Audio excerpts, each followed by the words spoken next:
compañeros de la sección C. Vamos a reiniciar nuestras clases del curso de Derecho Financiero. ¿Se recuerdan ustedes que en la última clase les dije, bueno, estamos concluyendo la teoría general de la tributación, pero la próxima clase vamos a hablar algo sobre el peaje y el pontazgo. Son dos temas que no están dentro del programa, pero es bueno tener el conocimiento de cómo es que funcionan o qué son dentro del mundo de los tributos estas dos figuras. También si ustedes revisan su programa van a encontrar que hay un punto, el último, que es el impuesto único.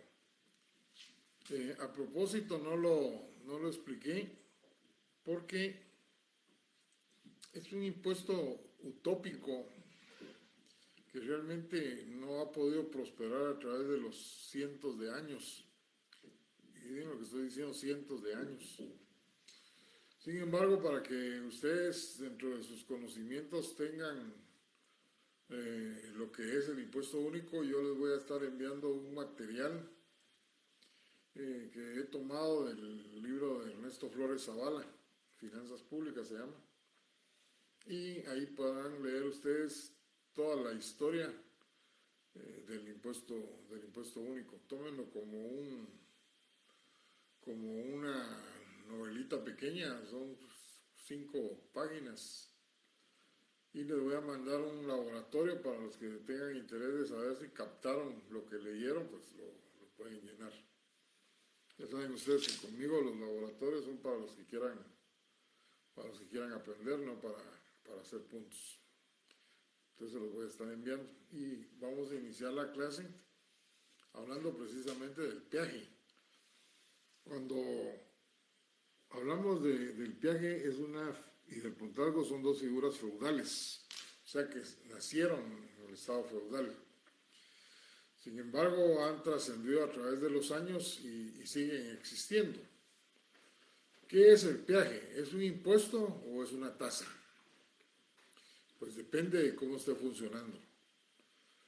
Cuando el Estado crea un peaje y es un cobro con carácter obligatorio y no hay nada a cambio, y además de eso no tengo yo la alternativa de irme por otra ruta, pues sencillamente estamos hablando de un impuesto. ¿Por qué? Porque es un pago obligatorio, no me están dando nada a cambio y no me puedo ir por otra ruta porque no existe. Y es el típico caso del peaje como impuesto. Sin embargo, cuando el Estado cobra un peaje por circular en determinada carretera, pero la persona tiene la alternativa de irse por otro lado, por otra carretera para llegar al mismo punto, pues sencillamente no estamos hablando de que es obligatorio pagar el peaje. Todo lo contrario, ahí lo que se da es la voluntad del sujeto, si quiere irse por este lugar que es tal vez más corto, tal vez mejor cuidada la carretera, bueno, tantas situaciones, o no quiere gastar y entonces se va por la otra ruta. O sea, hay una manifestación de voluntariedad y ahí estamos frente a una tasa. En Guatemala han existido las dos modalidades. Hace muchos años existían dos peajes en Guatemala, uno el de Muluá, que es el municipio que está antes de llegar a Lirtra, y Quetzaltenango, el otro Guatemala, Puerto Barrios. En ambos casos fueron creados para ser cobrados por el Estado y los recursos que se captaran, según la disposición legal, era para mantenimiento de esas carreteras. Durante muchos años lo cobró el Estado de Guatemala, pero el cobro sí lo hacía. Y era un impuesto porque no había ninguna otra forma de llegar a Quetzaltenango por parte de la costa, si no era por la vía de Muloa, San Felipe Reu, Cantel, Quetzaltenango, o para llegar a Puerto Barrio, si no era por la salida que está aquí después del puente Belice. Y esa garita estaba antes, mucho antes de llegar a la entrada a Palencia. Entonces, nos encontramos con que eran pagos obligatorios, no había otra alternativa por donde irse. Y no había ninguna contraprestación, y todo lo contrario, los recursos no fueron utilizados para el mantenimiento de las carreteras. Hubo un tiempo en que muchos tramos de la carretera Puerto Barrio se convirtieron de terracería, y cuando digo muchos, estamos hablando de varios kilómetros. Finalmente, el Estado tomó conciencia de que era un cobro que no estaban cumpliendo con su finalidad y lo derogaron. El último peaje que se ha creado aquí en Guatemala es el peaje Palín-Escuintla. Pero este peaje, cuando se creó, no fue para que lo cobrara el Estado, sino que lo delegó en un tercero, en una clásica parafiscalidad. ¿Se acuerdan de la clasificación de Mauricio Duverger? Solo que él hablaba de las contribuciones especiales. Pero en este caso, las contribuciones especiales son pagos obligatorios. En cambio, aquí se le está delegando a un tercero por concesión el cobro del peaje, pero al cambio se habían en el inicio muchas prestaciones, contraprestaciones. Había seguro, hay algunos postes todavía de teléfono para emergencias, porque eso sí todavía lo he visto. Espacios para descansar, que es donde estaba al principio tanto de ida como de vuelta a las garitas. Por los accidentes fue que la pasaron hasta arriba. La otra, había seguro, no sé si ya les dije, servicio de grúa. ¿Por cuánto tiempo está pactado todo eso? No sé, pero a la fecha ya todas estas contraprestaciones no existen. Pero sí se convierte en una tasa en ese momento, porque si yo no quiero pagar, pues sencillamente me voy por la carretera antigua del Palín-Escuintla. ¿Se dan cuenta de la diferencia? Alguien me mencionaba en la clase anterior, lástima que no vi el comentario, ¿qué pasa con la VAS? Pues la VAS, ustedes saben que toda la carretera es propiedad de esta entidad. O sea, ahí lo que hicieron fue la no participación del Estado en lo más mínimo, sino que esta entidad compró los inmuebles por donde se iba a desarrollar la carretera. Y por eso dicen propiedad privada para los que han transcurrido por ella. O sea, no hay ninguna concesión por parte del Estado. Lo que sí tuvo que haber, estoy seguro, son autorizaciones por las municipalidades por donde está recorriendo esa carretera. Y entonces, como propietarios de los inmuebles, están cobrando un peaje. Pero esta es una figura, digo yo, única, porque no participa el Estado, no recibe ningún beneficio del Estado, hay totalmente otras carreteras por donde transitar, no es propiedad del Estado por donde transita, ni de las municipalidades, sino propiedad privada.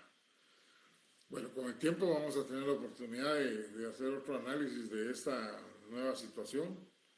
Por el momento yo no tengo toda la información de cómo es que funciona la VAS, pero lo que sí sé es que el Estado no tiene absolutamente nada que ver en ella.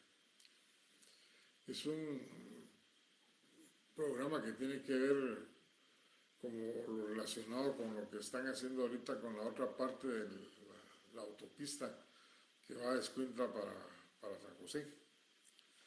Creo que por ahí va la historia esta.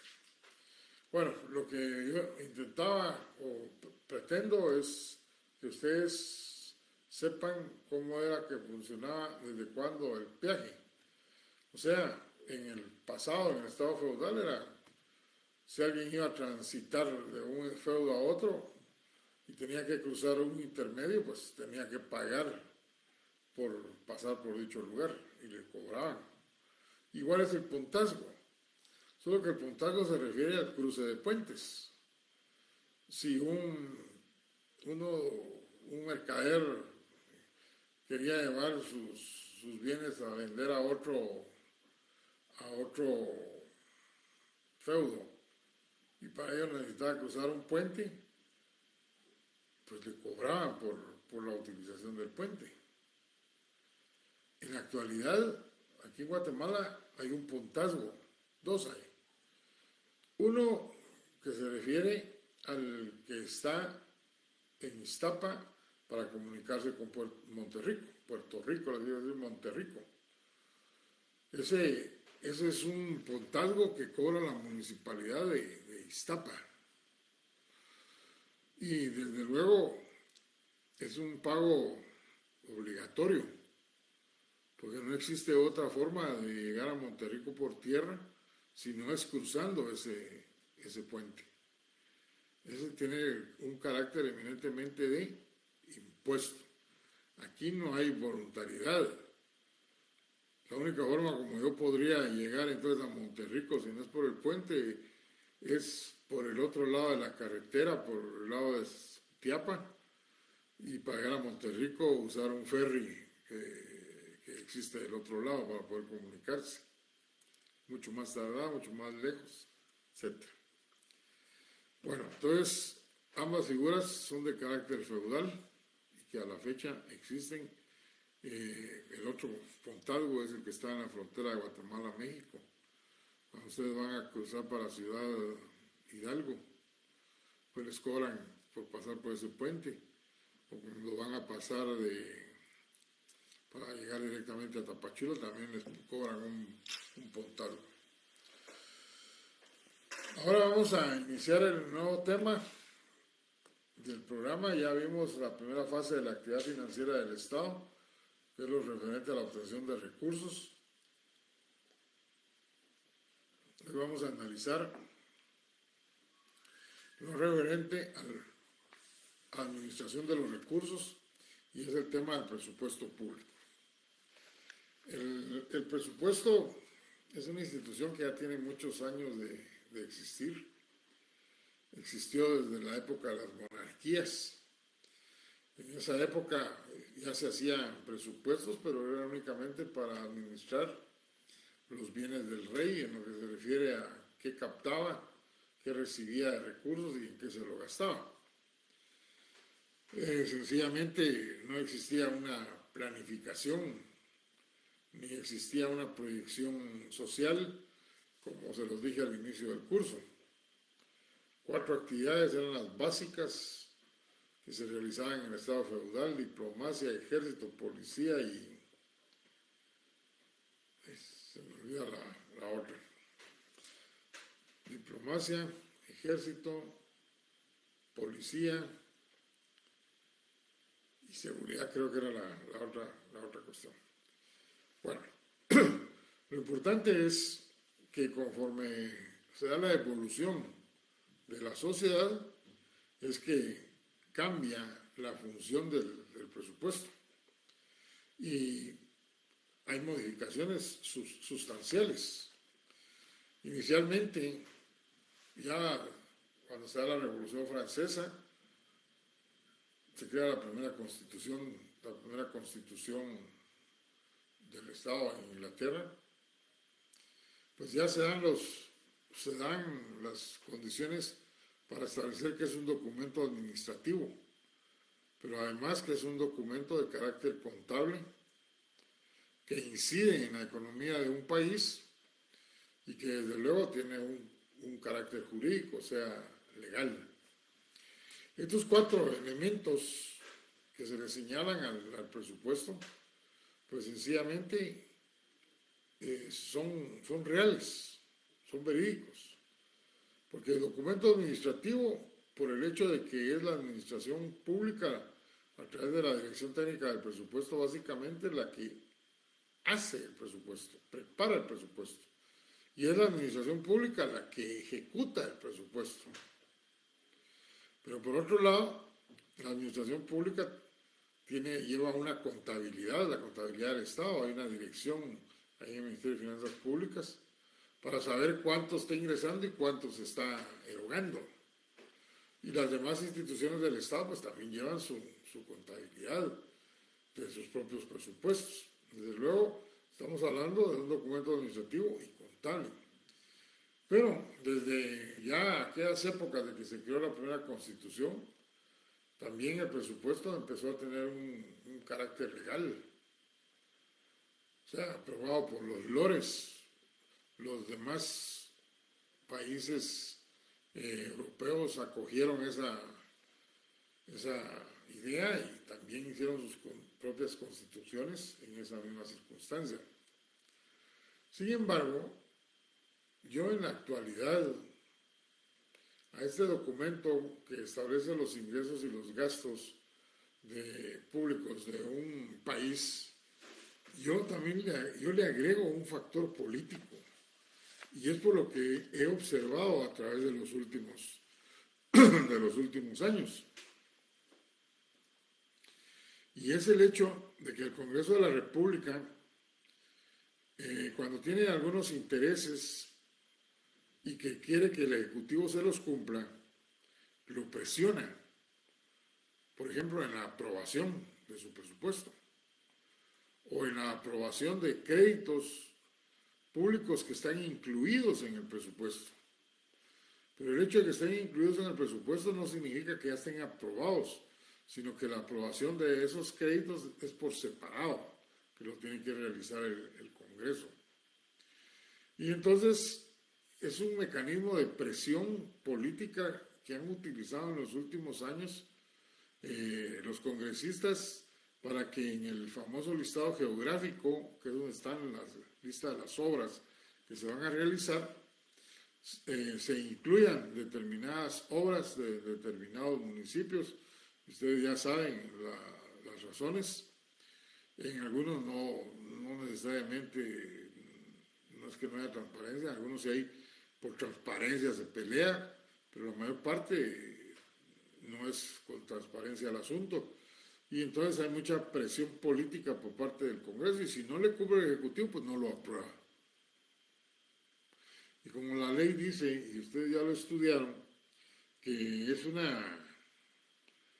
esta disposición legal que deben hacer del Congreso no se cumple, pues sencillamente el presupuesto del ejercicio fiscal anterior es el que sigue funcionando. He ahí la razón, una de las razones por las cuales yo les digo, también tiene ahora una influencia política, no solo administrativa, o el factor político también está inmerso. Hace muchos años, no muchos años, hace unos 6 años, 5 años, en el 2000, para ser más exactos, en el 2015, el Congreso aprobó el presupuesto y ahí iban incluidos unos créditos, pero no los aprobó en el tiempo en que debieron haberse aplicado, sobre la base de que esperaron la fecha de la presentación del presupuesto, que es el 2 de septiembre como máximo, y para verificar que determinadas actividades en las cuales estaban interesados los congresistas, pues estuvieran incluidas dentro del presupuesto.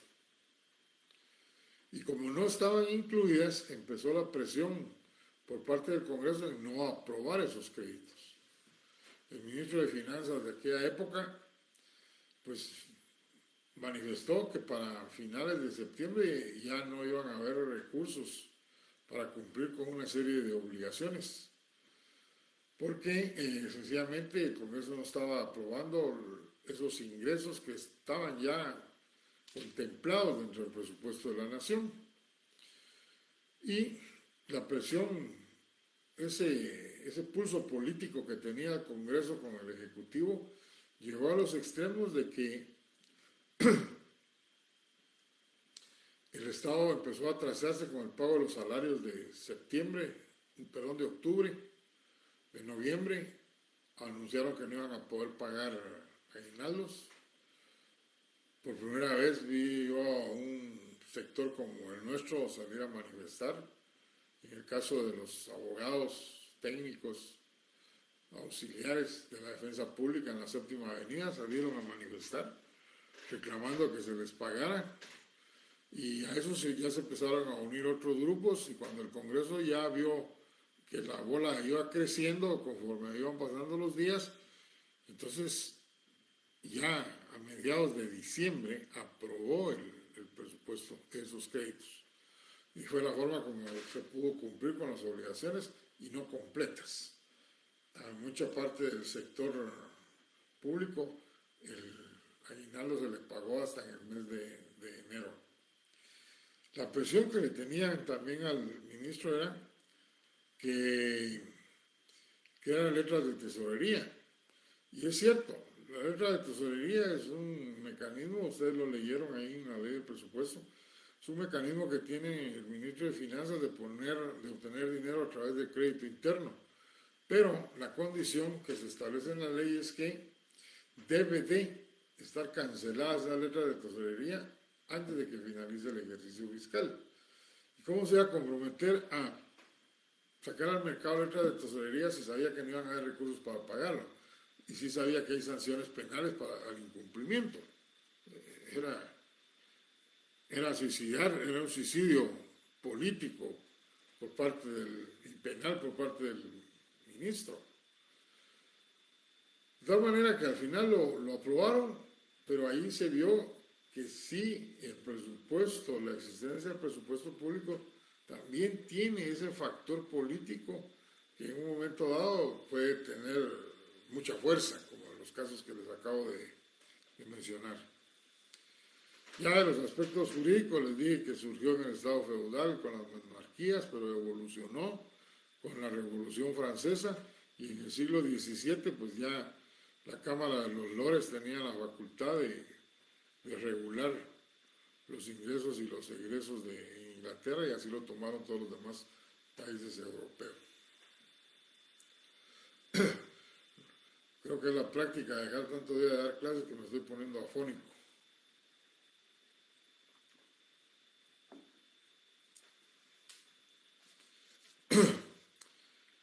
Hablar de la naturaleza jurídica del presupuesto es hablar de dos corrientes.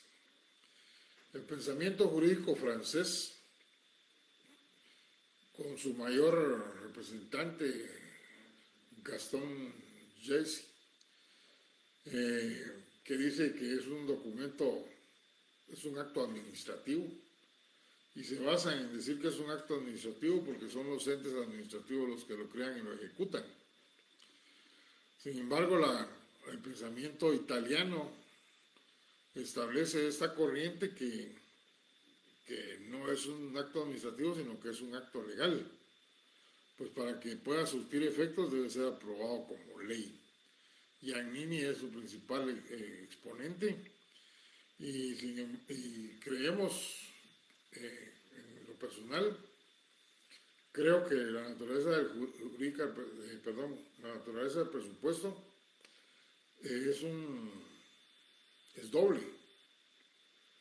Es un acto administrativo y legal. O decir, es un acto administrativo que se convierte en documento legal. ¿Por qué? Porque el Congreso no está en la facultad de crear el presupuesto. No tiene la infraestructura, no tiene los conocimientos, no hay técnicos, y el Ejecutivo no lo puede promulgar como ley, porque se lo prohíbe la Constitución, que dice claramente que es el Congreso de la República que lo debe de aprobar. Por esa razón existen estas dos corrientes, pero nosotros podemos concluir que la naturaleza del presupuesto, en el caso básico y concretamente guatemalteco y de la mayor parte del mundo, pues porque son en los estados de factos, que es el mismo ejecutivo el que lo prepara y lo aprueba, se da esa situación, pero todos los demás países democráticos lo prepara el Ejecutivo y lo aprueba el Congreso de la República. Es un documento administrativo con carácter legal. O sea, se convierte en una ley. Luego vamos a analizar las definiciones del presupuesto. Cuando hablamos de las definiciones de presupuesto, yo les pregunto a ustedes si cuando leyeron la ley de presupuesto encontraron una definición.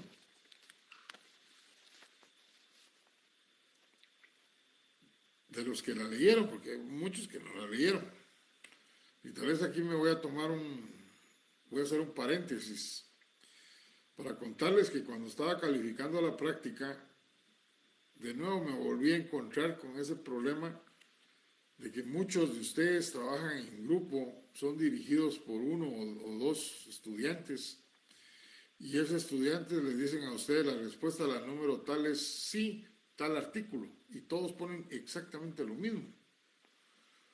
Y resulta que los que estuvieron haciendo eso no estaban en lo correcto, o no tenían sus leyes actualizadas con la modificación, básicamente la ley del presupuesto. Pero era por decenas de estudiantes con la exacta respuesta. Y lo peor, con mucha lástima se los cuento, mala, pero es por no analizar ya en forma personal si el artículo sí es correcto o no. Otros que no contestaron como correspondía, porque no leyeron el último párrafo del artículo, que tanto se los recomendé, y no lo hicieron, entonces contestaban no en lugar de sí. Y si les hubiera quitado los 2 puntos por no haber puesto sí, por ejemplo, y correcto el artículo, creo que los hubiera perjudicado mucho, y entonces lo que opté por hacer fue que solo les quité 1 punto por haber cambiado el no por un sí o viceversa, según fuera, y les puse los 3 puntos. Creo que por eso es que muchos de los compañeros tienen un buen punteo, no les resultaron tan afectados, y los que están un poco bajos es porque estuvieron dentro de esos grupos, dentro de los que contestaron los exámenes en esos grupos donde los que estaban de líderes no les dieron las respuestas correctas por no tener leyes actualizadas, o ustedes mismos en lo personal no tenían su ley de presupuesto con las reformas legales. Cerrando el paréntesis, hablemos de las definiciones de presupuesto público. Yo les decía que estaba seguro que ustedes no habían encontrado una definición. Y dice aquí hay un compañero que dice, Paul Siliesar, dice que sí, que hay una definición y se encuentra en los considerandos, efectivamente, pero es el único que me ha contestado. La mayor parte no lee los considerandos, no leemos los considerandos de las leyes. Y si ustedes se van al segundo considerando de la ley del presupuesto, ahí hay una definición que dice que es un instrumento de planificación y de política económica, así como de gestión de la administración fiscal del Estado, requiriendo de una legislación adecuada que armonice en forma integrada con los sistemas de contabilidad gubernamental, tesorería y crédito público. Se dan cuenta que habla de economía, de política económica, pero la que yo les hablé es política pura de la que se da entre el Congreso con el Ejecutivo. Esta definición del considerando, desde luego, es bastante amplia, trata de abarcar mucho de lo que dice la ley, pero en la teoría no se complican tanto para dar una definición. Matus Benavente, me gusta la definición de Matus Benavente más que la de Giuliani von Rusch, que ustedes la van a leer en el material que les voy a proporcionar. El autor Matus Benavente dice, es un documento legal en el cual sistemática y anticipadamente se calculan los ingresos y se autorizan los gastos, que habrán de producirse en un estado en cierto periodo de tiempo. O sea, desde luego, como jurista, Matus Benavente dice es un documento legal, no le agrega lo administrativo. Eso lo vamos a encontrar en autores de la profesión de economistas, de auditores. Un jurista a veces dice es un documento legal que anticipadamente, porque siempre es antes de que empiece el ejercicio, se calculan los ingresos y se establecen los gastos que se van a realizar por un determinado periodo de tiempo, que siempre va a ser anual. Ahí van a leer ustedes la definición de Guillain Forrouche. Veamos ahora los principios del presupuesto. Los principios doctrinarios son el primero, y tal vez el más antiguo, el equilibrio presupuestario. ¿A qué se refiere el equilibrio presupuestario? Pues que debe de haber una sintonía entre los ingresos y los gastos. O sea, deben de estar al mismo nivel. La Hacienda Pública establecía en forma primordial la vigencia del equilibrio presupuestario. En aquellos tiempos, se decía que los ingresos eran los que determinaban los gastos, o lo que es lo mismo, si un Estado percibe 20 millones, pues solo 20 millones se puede gastar. Y aunque así haya otra clase de necesidades. En la actualidad estamos frente a los estados paternalistas y tratan de atender la mayor parte de necesidades de las sociedades. Y entonces en los presupuestos van incluidos no la mayor, pero sí una gran cantidad de necesidades para atenderle a la sociedad. Y entonces los ingresos normales no son suficientes. Y por eso la contratación del crédito público, por un lado.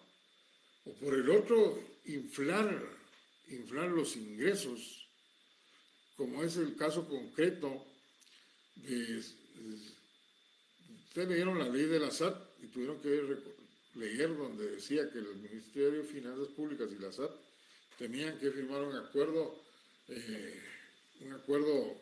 para el ejercicio fiscal en el cual se iban a establecer el monto de las metas de recaudación tributaria. Y por aparte de la captación de los impuestos, cuánto era lo que se iba a captar por medidas administrativas.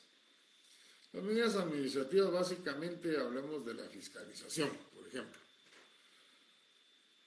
En lo que se refiere a las cifras de captación de los impuestos, pues casi que son exactas.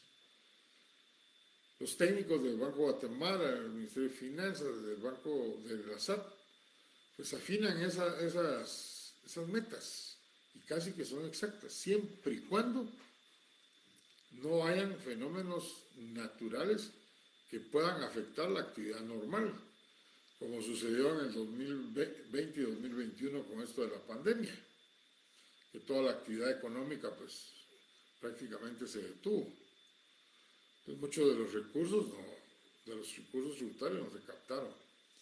Pero en la segunda parte, ¿cómo puede la administración tributaria asegurar que por medidas administrativas va a captar tantos millones si muchos de esos millones están basados en la actividad de fiscalización?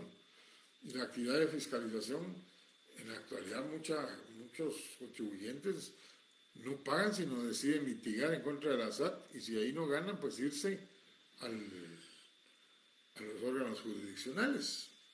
Y ya un contencioso, estamos hablando de 4, 5, 6 años.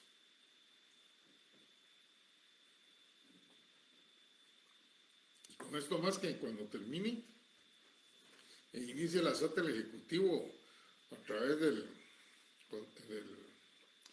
proceso que es de mera ejecución, como es el económico coactivo, ya está desaparecida la empresa. Ya no hay nada, no hay fábrica, no hay muebles.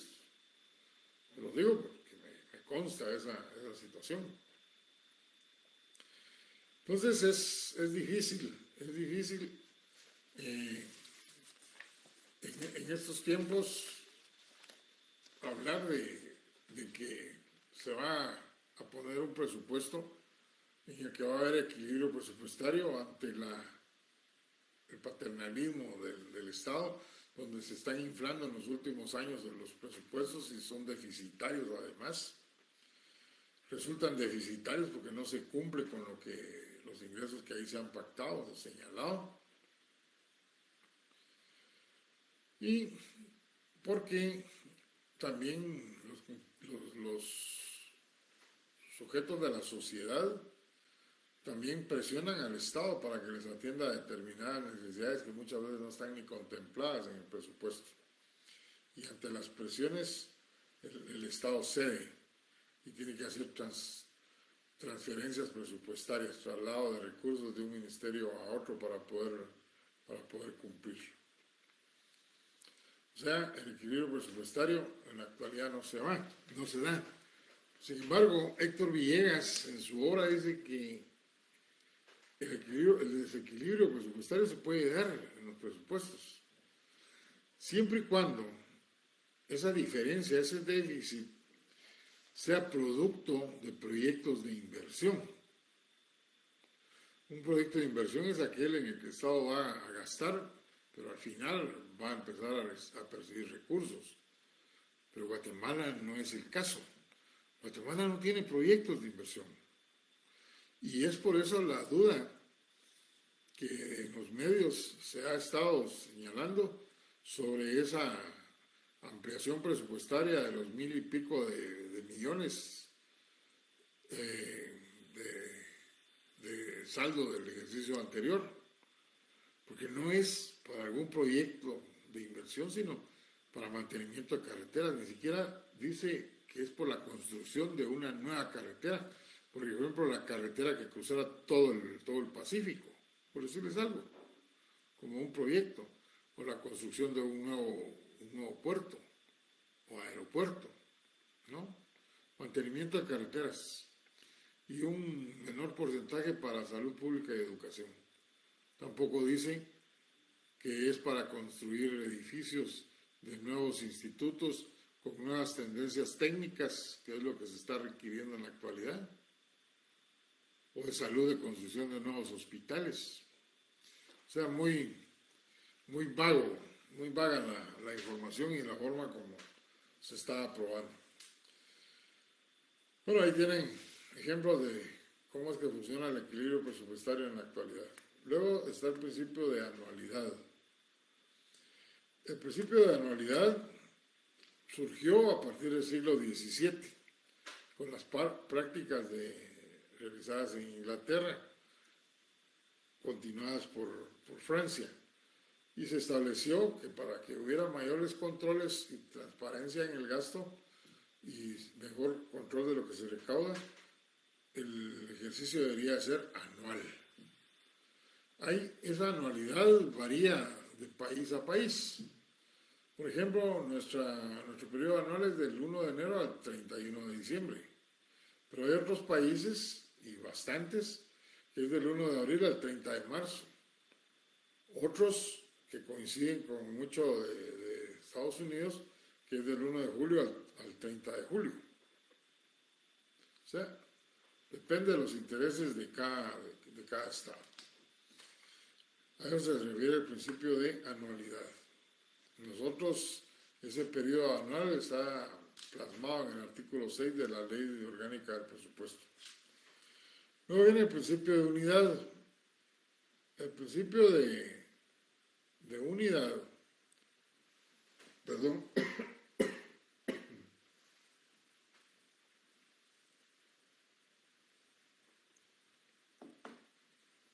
el principio de unidad se refiere a que en un solo documento debe de quedar plasmados los ingresos y los gastos. O sea, agrupados. Esto ofrece la ventaja de que va a ser más transparente y que va a permitir mayores controles. Sin embargo, hay otra tendencia ya mundial de que ese presupuesto unitario ya no es funcional, porque hay demasiadas actividades especiales que realizan los estados y que necesitan una atención especial. Hay nuevas formas de operación, nuevas formas de explotación, nuevas actividades, y todas esas circunstancias ameritan tener presupuestos separados. Pero en países como el nuestro, se diera una situación de estas, yo creo que tendríamos el caos final.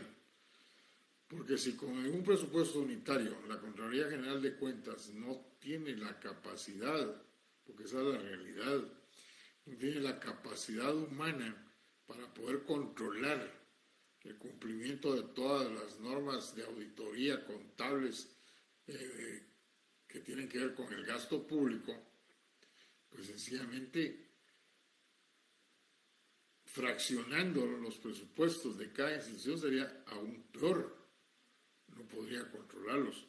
Eso solo se da para aquellos países pero muy desarrollados, con los cuales nosotros tenemos muchos años luz de distancia. Y me refiero básicamente a los países escandinavos, Dinamarca, Finlandia, Suecia, Noruega, que ya practican esta clase de presupuestos. Pero desde luego ahí una de las normas esenciales es la transparencia y el correcto uso de los recursos del Estado. Eso es lo que rige. El otro principio es el principio de universalidad, llamado también del Producto Bruto. Y se le llama el Producto Bruto porque lo que persigue este principio es que todos los ingresos que llegan a las arcas del Estado deben de ir en su totalidad, sin ser disminuidos sus montos por gastos que se tuvieron que haber efectuado para poder obtenerlos. Es como que habláramos del impuesto sobre la renta y que en el presupuesto no quedara plasmado los 1.000 millones, estoy hablando al azar, los 1.000 millones que de impuestos se recaudan en un año sobre la renta. Y que en lugar de poner 1.000 millones, se pusiera menos ya descontados el 2% que se le tiene que pagar a la SAT por la captación de esos 1.000 millones. O sea, de lo que recuerden ustedes que la recaudación tributaria la realiza la SAT y del total que recauda la SAT, el Estado le tiene que pagar un 2%. Que ese 2% quedara disminuido en cada uno de los impuestos. Se estaría violando este principio de universalidad o de Producto Bruto, que lo que dice es que los totales de los recursos deben ir en el presupuesto, sin disminución de ninguna naturaleza. El otro principio se refiere de no afectación de los recursos. O sea, todos los recursos deben llegar al Fondo Común del Estado, sin poner ninguna limitación o sin dirigirlos hacia otro lado. En Guatemala ese principio se viola flagrantemente. Y les voy a decir dos casos. Los congresistas, en el afán de ponerle candados al presupuesto para que el Ejecutivo no realice actos ilegales en lo que se refiere a las erogaciones de los dineros, pues ha puesto en la parte general de la ley del presupuesto disposiciones legales. Antes, hace como unos 25 años, las disposiciones generales del presupuesto, aparte de los ingresos y los gastos, eran de unas 15 normas. Ahora ya van como 50 disposiciones legales, las que han incluido los congresistas, para ponerle candado al manejo de los recursos del Estado. Y está demostrado que eso no ha funcionado, no es ese el camino, crear más normas, sino más controles, mejor fiscalización. Y entonces encontramos de que los candados que han puesto es que en determinados impuestos, las leyes que han aprobado, desde ahí han dicho el congresista, bueno, de esto que se va a captar, un tanto por ciento va para tal entidad, otro tanto por ciento para otra entidad. Dos ejemplos que me recuerdo ahorita es la ley de impuestos de circulación de vehículos. La ley del impuesto de circulación de vehículos, la captación de ese impuesto va repartido, si mal no me recuerdo, en 5 entidades y le deja un mínimo porcentaje al Estado que va al fondo común. Otra ley, y eso la van a ver ustedes el siguiente semestre, en la ley del IVA está el IVA Paz.